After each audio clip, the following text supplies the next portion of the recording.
नमस्कार, एनटिभी कोहलपुर समाचारमा स्वागत छ। म पुरुषोत्तम सापकोटा र साङ्केतिकरणमा हुनुहुन्छ दोबासे दिपा थापा। बाघको आक्रमण बढ्न थालेपछि बाँकेको राप्तीपारीमा त्रासको वातावरण छ। आधा दर्जन जति व्यक्ति बाघको आक्रमणबाट बाँच्न सफल भएका छन् भने केहीले ज्यान गुमाए। अहिले भने नरभक्षी बाघको खोजी सुरु भएको छ। बाघको आतंकबाट बचाउन दीर्घकालीन प्रयास कसरी हुन्छन् त्यो भने हेर्न बाँकी छ। आजको समाचारमा कोरोनाको बढ्दो तथ्याङ्क अनि सुदूरपश्चिम प्रदेश सरकारको तयारी हुनेछ र हुनेछ मुख्यमन्त्री रोजगार कार्यक्रमलाई थप प्रभावकारी बनाउन कर्णालीमा के गर्ने। तर सुरुमा प्रमुख समाचार। बाँकेमा बाघको बिगबिगी बढेपछि नागरिकमा त्रास। मान्छेमाथि आक्रमण गर्ने नरभक्षी बाघलाई नियन्त्रणमा लिन प्राविधिक टोली परिचालन। भारतबाट भित्रिएका नेपालीमा कोरोना पुष्टि हुने क्रम बढ्यो। आज 1100 बढीमा संक्रमण पुष्टि। सुदूरपश्चिम आइसोलेसन र होल्डिङ सेन्टर निर्माणमा चासो। लगातार परेको हिमपातले हुम्लाको जनजीवन प्रभावित। तापक्रम -12 भन्दा तल। जाडो अत्याधिक बढेपछि सदरमुकाम सुनसान। भारतमा कोरोनाको तेस्रो लहर सुरु भएसँगै संक्रमित बढ्न थाले। 27 राज्यमा फैलिएको ओमिक्रोनबाट 3600 बढी संक्रमित। र प्रधानमन्त्री कप सिनियर पुरुष राष्ट्रिय क्रिकेट प्रतियोगिताका लागि सुदूरपश्चिमको टोली घोषणा। पहिलो खेल पुस 26 मा नेपाल पुलिससँग।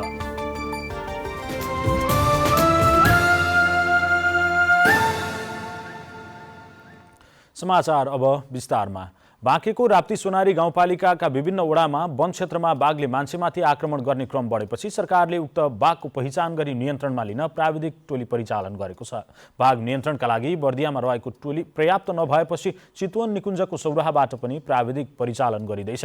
राप्ती सोनारीका विभिन्न गाउँबाट घाँस काट्न जंगल गएका महिला पटक पटक बाघको निशानामा पर्न थालेपछि बाघ पहिचान गर्न थालिएको हो। क्यामेरा ट्र्याप जडान गर्न र बाघ नियन्त्रणमा लिन हात्तीसहितका प्राविधिक परिचालन गरिएको छ। राप्ती सोनारी 6 फतेपुरकी 29 वर्षीय चाँदनी थारूको हिजो बाघको आक्रमणबाट मृत्यु भएको थियो। बाघको आक्रमणबाट बिहिबार पनि राप्ती सोनारी 4 पर्सेनीकी 53 वर्षीय लीला विष्टको मृत्यु भएको थियो। यो सहित बाँकेमा 3 महिनाको अवधिभित्र बाघले 4 जनाको ज्यान लिइसकेको छ। बाघको आक्रमणबाट राप्ती सोनारी 1 गाभर र नरैनापुर गाउँपालिकामा यसअघि पनि 1-1 जनाको मृत्यु भएको थियो। बाघले विगत 1 हप्तादेखि राप्तीपारीका जंगलमा आक्रमण गर्न सुरु गरेको थियो। विभिन्न कामले जंगलमा गएका स्थानीय बासिन्दा र पशु चौपायालाई बाघले दिनहुँ आक्रमण गरिरहेको छ। अहिलेसम्म राप्तीपारीका आधा दर्जन जति व्यक्ति बाघको आक्रमणबाट बच्न सफल भएका छन्। पछिल्लो 24 घण्टामा नेपालमा 1167 जनामा कोरोना भाइरसको संक्रमण पुष्टि भएको छ। पीसीआर र एन्टिजेन गरी 12632 जनाको नमुना परीक्षण गर्दा 9.23% अर्थात् 1167 जनामा संक्रमण पुष्टि भएको स्वास्थ्य तथा जनसङ्ख्या मन्त्रालयले जनाएको छ। संक्रमित मध्ये 615 जना काठमाडौँ उपत्यकाभित्रका छन्। त्यस्तै पछिल्लो 24 घण्टामा 224 जना कोरोना संक्रमित निको भएका छन्। यही अवधिमा 2 जनाले कोरोना भाइरसको संक्रमणका कारण ज्यान गुमाएको मन्त्रालयले जनाएको छ।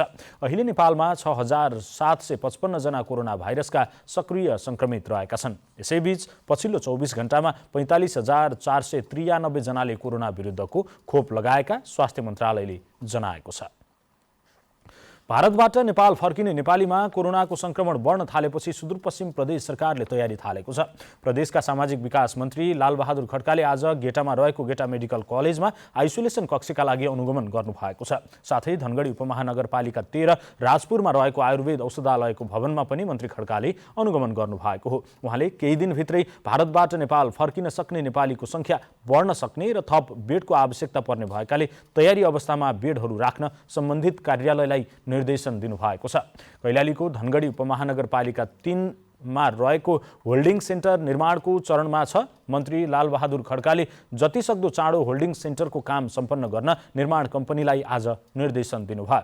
यस्तै आइतबार नै सामाजिक विकास मन्त्री खड्काले कैलालीको त्रिनगर नाकाको पनि अनुगमन गर्नुभएको छ। नाकामा रहेको स्वास्थ्य सहायता कक्षका कर्मचारीहरूलाई भेटेर मन्त्री खड्काले नाकामा स्वास्थ्य जाँचमा कडाई गर्न निर्देशन दिनुभयो। 100% कोरोना जाँच गरेर कोरोना पोजिटिभ देखिएकाहरूलाई आइसोलेसनमा पठाउन उहाँले भन्नुभएको छ।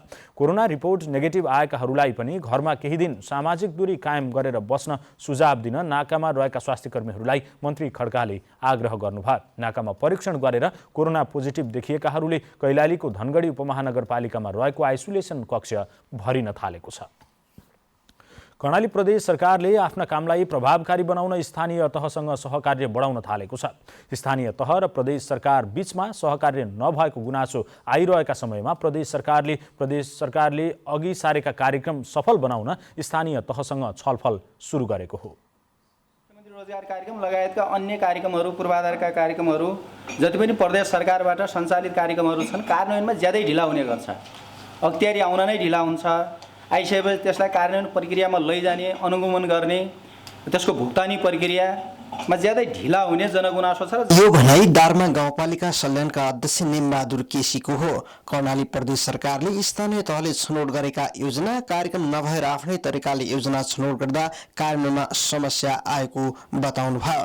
रुकुम पश्चिम बाँफीकोट गाउँपालिकाका अध्यक्ष धर्मबहादुर केसीले जनताको सबैभन्दा नजिकको सरकारको विश्वास प्रदेश सरकारले गर्न नसकेको आरोप लगाउनु भयो। सङ्घीय सरकारले पठाउने बजेट स्थानीय तहले परिचालन गर्न पाउने गरी पठाउन सक्ने, तर प्रदेश सरकारले आफ्नै युनिट खडा गरेर मात्रै कार्यक्रम कार्यान्वयन गर्नुपर्ने कारण के होला? कर्णाली प्रदेश सरकारबाट सञ्चालित मुख्यमन्त्री रोजगार कार्यक्रम सरकारको विकास निर्माण सम्बन्धी रुकुम पश्चिम, जाजरकोट र सल्यानका जनप्रतिनिधि, स्थानीय तहका प्रमुख प्रशासकीय अधिकृत र रोजगार संयोजकसँगको अन्तर्क्रिया छलफलका क्रममा सहभागी स्थानीय तहका जनप्रतिनिधि समन्वय र सहकारी आवश्यक भएकोमा जोड दिएका छन्। स्थानीय तह र प्रदेश सरकार बीच सहकार्य गरेर मात्र प्रभावकारी विकास निर्माण गर्न सकिने सुझाव समेत स्थानीय जनप्रतिनिधिको रहेको छ। कर्णाली प्रदेश सरकार विगतमा जसरी अगाडि बढेको भए पनि अब भने सहकार्य गरेर अगाडि बढ्ने कर्णाली प्रदेशका मुख्यमन्त्री जीवन बहादुर साईको भनाइ छ। रोजगार कार्यक्रम मार्फत गरिब विपन्न समुदायलाई रोजगारी र जीविकोपार्जनमा सहयोग पुग्ने भएकाले तिनै तहका सरकारको उद्देश्य जनताको सेवा भएकाले सङ्घ, प्रदेश र स्थानीय तहको सहकारी जरुरी रहेको साईको भनाइ छ। नेपाल एउटा हो। छत्तेश्वरी गाउँपालिका भयो होला, अर्को त्रिवेणी गाउँपालिका भयो होला, दार्मा गाउँपालिका भयो होला, भए पनि नेपालै हो। कर्णाली प्रदेश भने पनि नेपालै हो। हामीले के सम्झेका छौँ भने कतिले त म नै ठुलो हो नि, यो अर्को को हो र? म अहिले प्रदेशमा छु, मैले के सम्झिन्छु, माथिका पनि फटा तलका पनि फटा, म मात्रै ठिक। अब भोलि तपाईँहरू नै अब निर्वाचन आउँदैछ, प्रदेशमा आइसकेपछि त स्थानीय खतम रहेछ, वास्तवमा हामीले नजाने रहेछौँ, प्रदेश ठिक छैन भन्छु। स्थानीय तहको सरकारको लबिङ गर्ने त्यो बेला हामी 2-4 जना मान्छेहरू नै हो। त्यो बेला स्थानीयलाई स्वायत्तता भन्दा पनि डिसेन्ट्रलाइजेसन होइन कि पावर डेलिगेट गर्नुपर्छ भन्ने कुरामा हामी लाग्यौँ। विकासमा सबै तहका सरकारको सहकारी आवश्यक रहेको छ। सहकारी, समन्वय, सहअस्तित्व कायम गरेर अघि बढ्ने र एक आपसमा छलफल गर्ने प्रदेश सरकार र मुख्यमन्त्रीको कार्यलाई निरन्तरता दिन जरुरी छ। प्रत्येक इच्छुक शर्मा, नेपाल टेलिभिजनका लागि सल्यान। विगतमा मुख्यमन्त्री रोजगार कार्यक्रम झार उखेलेर बजेट खर्च भएको भनी आलोचना भएको एउटा कार्यक्रम हो। यसै सन्दर्भमा आज हामीले मुख्यमन्त्री रोजगार कार्यक्रमलाई प्रभावकारी बनाउन कस्ता योजनामा खर्च गर्नु उपयुक्त हुन्छ होला भनेर सल्यानमा भेटिएका केही नागरिकलाई सोधेका छौँ। हेरौँ आजको आवाजमा।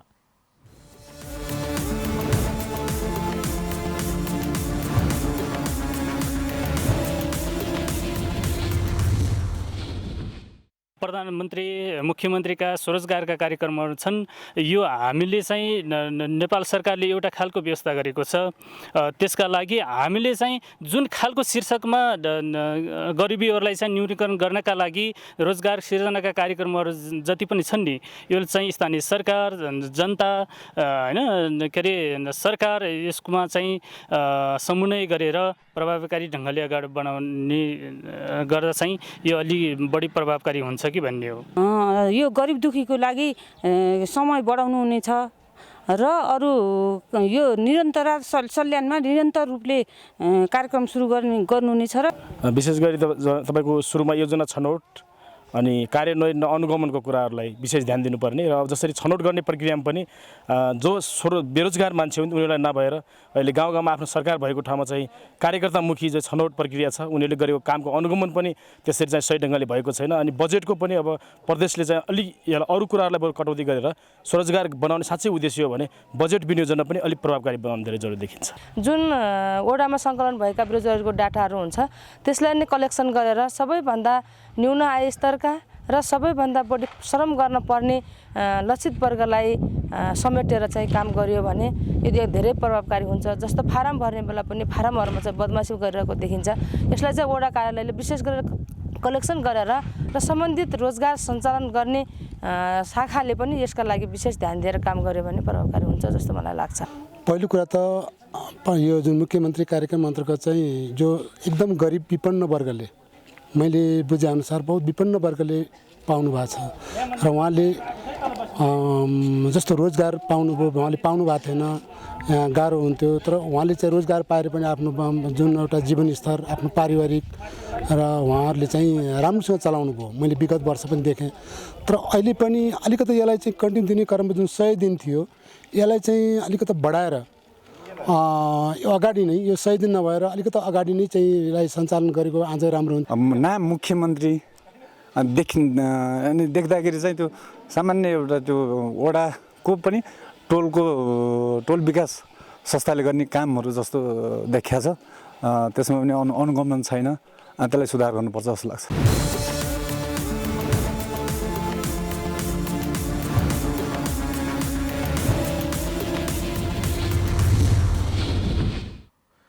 समाचारको क्रम जारी नै छ। अहिलेलाई एकैछिनको विश्राम।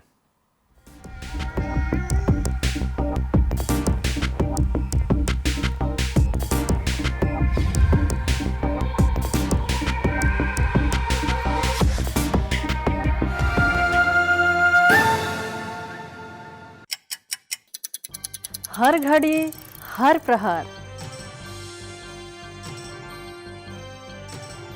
प्रत्येक गाउँ प्रत्येक शहर के निकट के विकट हरेक स्थितिमा हरेक परिस्थितिमा नीति विधि र प्रतिनिधिका कुरा, प्रकृति संस्कृति र प्रविधिका कुरा, हाम्रो समाचार, तथ्य सूचना, निष्पक्ष विचार, हाम्रो अभिभारा, तपाईको सूचनाको अधिकार।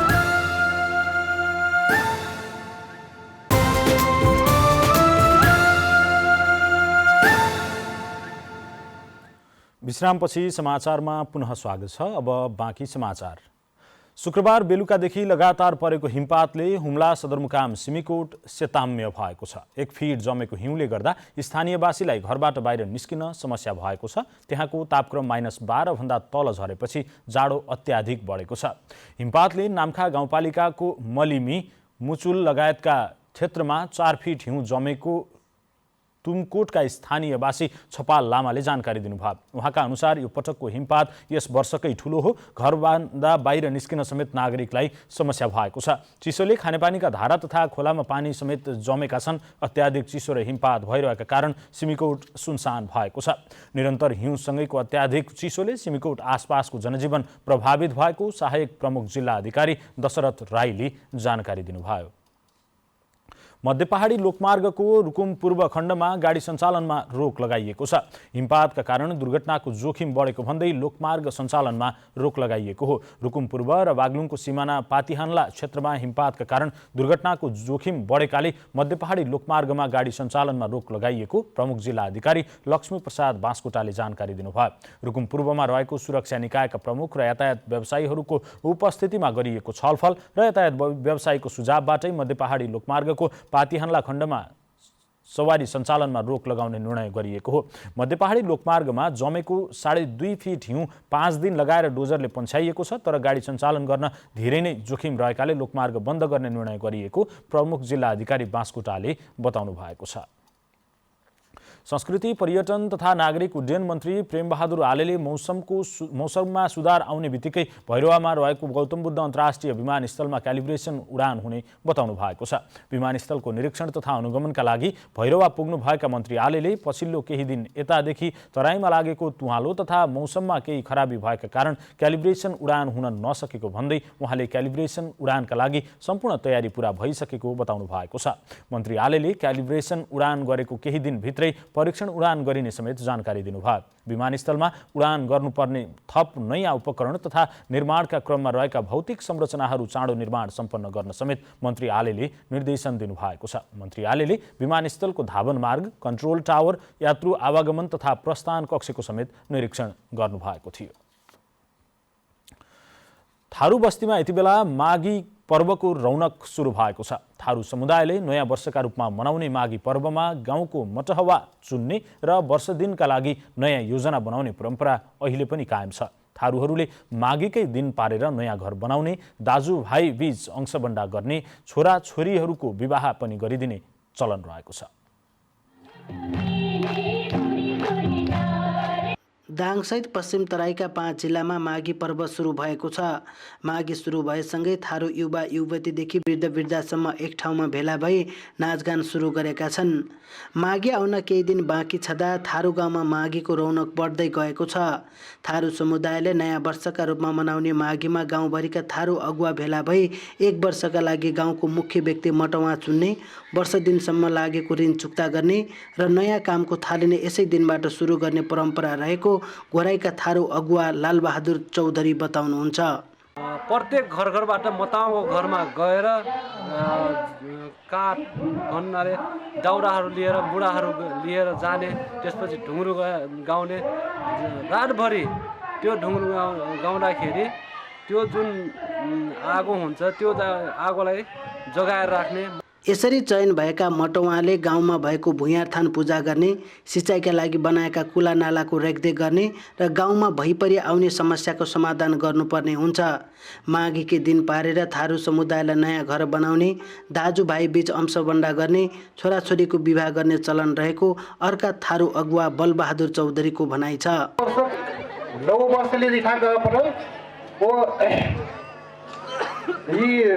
जस्तो कि पहिला जिम्मेदारी प्रथा र जिम्मेदारी के चाहिँ नि कम नहीं लाग्छ वो अनुसारले माघी देवानी गरेर घरदेखि टाढा भएका व्यक्तिहरू माघी मनाउन घर फर्कने र सम्पूर्ण परिवार जम्मा भई ढिक्री, सुँगुरको मासु, तरुल लगायतका विभिन्न परिकार खाई 5 दिनसम्म नाचगान गरी यो पर्व मनाउने गरिन्छ।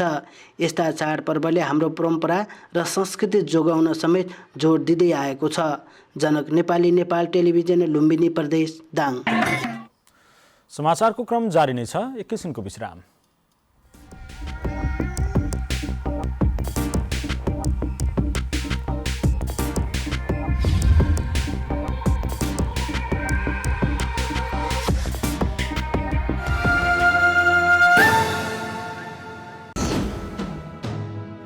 समावेशी आवाज, समावेशी चरित्र,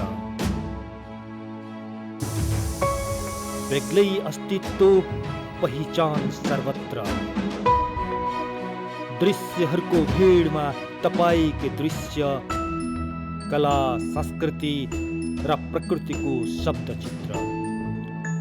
अनुहारहरूको भीडमा तपाईकै अनुहार, अनेक नेपालीको एक अनुहार।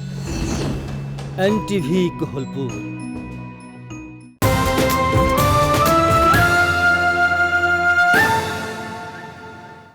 तपाईँ एनटिभी कोहलपुर हेर्दै हुनुहुन्छ। अब बाँकी समाचार। रुकुम पश्चिमका किसानहरूको बेसार खेतीतर्फ आकर्षण बढ्दै गएको छ। अन्नबाली उत्पादनको तुलनामा बेसार खेतीबाट राम्रो आम्दानी हुने भएकाले बेसार खेतीमा किसानहरूको आकर्षण बढ्दै गएको हो। बेसार खेती नै आम्दानीको मुख्य स्रोत हुँदै गएकाले अधिकांश किसान बेसार खेतीतर्फ आकर्षित भएको मुसिकोट नगरपालिका 4 दलाखेतका खड्कबहादुर रेउलेको भनाइ छ। बेसारबाट आम्दानी बढ्न थालेपछि गाउँमै मसला प्रशोधनका लागि मेसिन समेत खरिद गरिएको छ।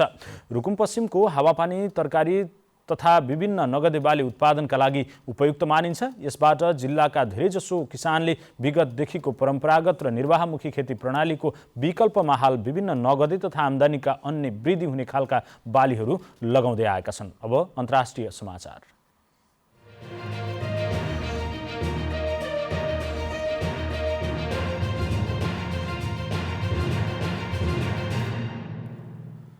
छिमेकी मुलुक भारतमा तेस्रो लहर सुरु भएसँगै कोभिड-19 का संक्रमित अचानक बढ्न थालेका छन्। पछिल्लो 24 घण्टामा भित्र भारतमा 1,59,632 जना नयाँ संक्रमित थपिएका छन्। यस्तै उक्त अवधिमा 40,863 जना संक्रमण मुक्त भएका छन् भने 327 जनाको मृत्यु भएको भारतीय समाचार माध्यमहरूले जनाएका छन्।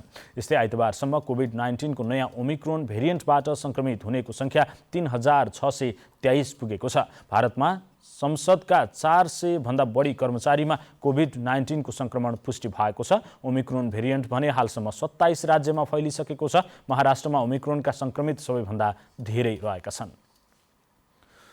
बन्दुकधारीहरूले नाइजेरियामा करिब 200 जनाको हत्या गरेको स्थानीयले बताएका छन्। लुटेराहरूको समूहले पछिल्लो एक हप्ताको अवधिमा देशको उत्तर पश्चिमी क्षेत्रको जाम्फारामा 200 जनाको हत्या गरेको स्थानीयलाई उद्धृत गर्दै समाचार एजेन्सीहरूले जनाएका छन्। बन्दुकधारीहरूले 154 जनाको शव गाडेका थिए। केही शव सङ्कलनका लागि सेनाले सामूहिक अन्त्येष्टि गरेको थियो। मोटरसाइकल चढेर आएका करिब 300 जना आक्रमणकारीले 10 वटा गाउँमा आक्रमण गरेको बताइएको छ। आक्रमणकारीहरूले घर घरमै गएर गोली प्रहार गर्ने, लुटपाट गर्ने गरेको स्थानीयको भनाइ छ। सरकारी पक्षले ती समूहहरूलाई आतंकवादी घोषणा गरी सुरक्षा कारबाही गर्दै आएको छ। अब आर्थिक समाचार।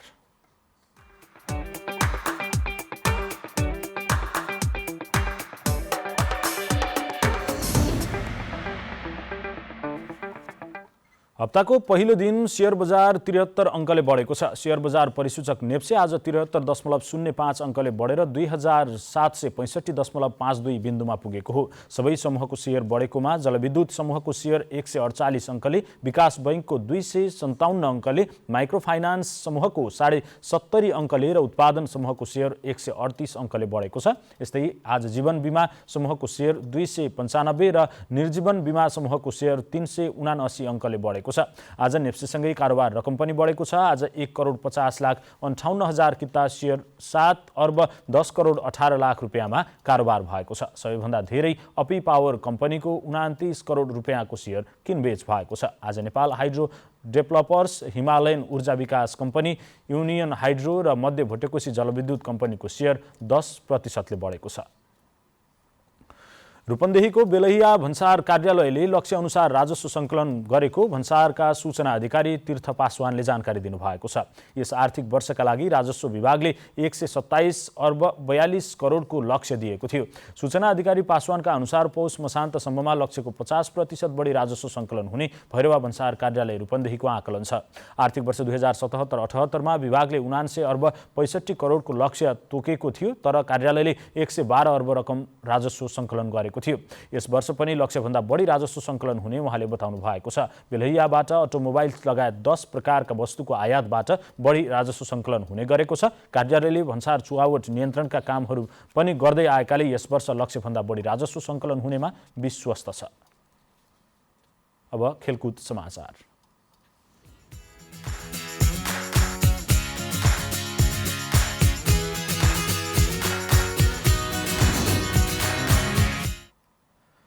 प्रधानमन्त्री कप सिनियर पुरुष राष्ट्रिय क्रिकेट प्रतियोगिताका लागि सुदूरपश्चिमको टोली घोषणा गरिएको छ। सन्तोष भट्टको कप्तानीमा 14 सदस्यीय टोली घोषणा गरिएको सुदूरपश्चिम प्रादेशिक प्रशिक्षक खेमराज भट्टले जानकारी दिनुभयो।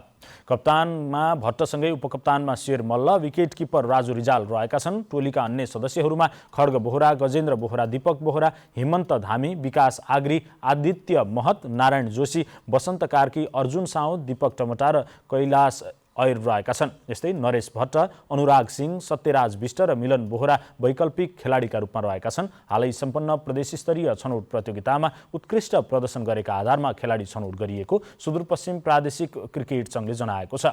नेपाल क्रिकेट सङ्घको आयोजनामा प्रधानमन्त्री कप राष्ट्रिय क्रिकेट प्रतियोगिता पुस 26 गतेदेखि काठमाडौँमा हुँदैछ। सुदूरपश्चिमले आफ्नो पहिलो खेल पुस 26 गते नेपाल पुलिस क्लबसँग खेल्दैछ। उक्त खेल मुलपानी क्रिकेट मैदानमा हुने जनाइएको छ।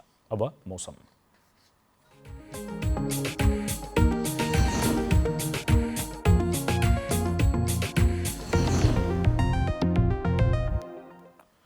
आज सुदूरपश्चिम र कर्णाली प्रदेशमा सामान्य बदली रही बाँकी प्रदेशहरूमा आंशिकदेखि सामान्य बदली भएको छ। आज राति पनि देशभर आंशिकदेखि सामान्य बदली रहनेछ। सुदूरपश्चिम, लुम्बिनी र कर्णाली प्रदेशका थोरै स्थानहरूमा मेघगर्जन, चट्याङसहित हल्का वर्षा र देशका उच्च पहाडी तथा हिमाली भूभागमा धेरै स्थानहरूमा हल्कादेखि मध्यम हिमपातको सम्भावना रहेको छ। अब मौसम सम्बन्धी थप विवरण।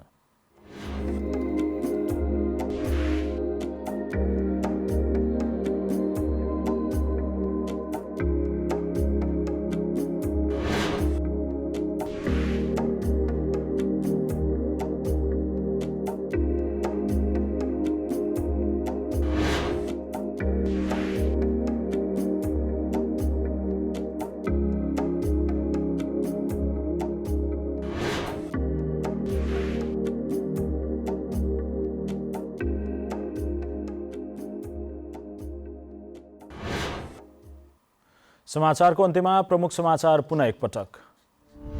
बाँकेमा बाघको बिगबिगी बढेपछि नागरिकमा त्रास, मान्छेमाथि आक्रमण गर्ने नरभक्षी बाघलाई नियन्त्रणमा लिन प्राविधिक टोली परिचालन। भारतबाट भित्रिएका नेपालीमा कोरोना पुष्टि हुने क्रम बढ्यो। आज 1100 बढीमा संक्रमण पुष्टि। सुदूरपश्चिममा आइसोलेसन र होल्डिङ सेन्टर निर्माणमा चासो। लगातार परेको हिमपातले हुम्लाको जनजीवन प्रभावित। तापक्रम -12 भन्दा तल। जाडो अत्याधिक बढेपछि सदरमुकाम सुनसान। भारतमा कोरोनाको तेस्रो लहर सुरु भएसँगै संक्रमित बढ्न थाले। 27 राज्यमा फैलिएको ओमिक्रोनबाट 3600 बढी संक्रमित। र प्रधानमन्त्री कप सिनियर पुरुष राष्ट्रिय क्रिकेट प्रतियोगिताका लागि सुदूरपश्चिमको टोली घोषणा। पहिलो खेल पुस 26मा नेपाल पुलिससँग हुने।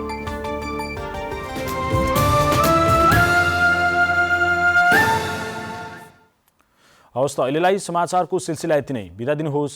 नमस्कार।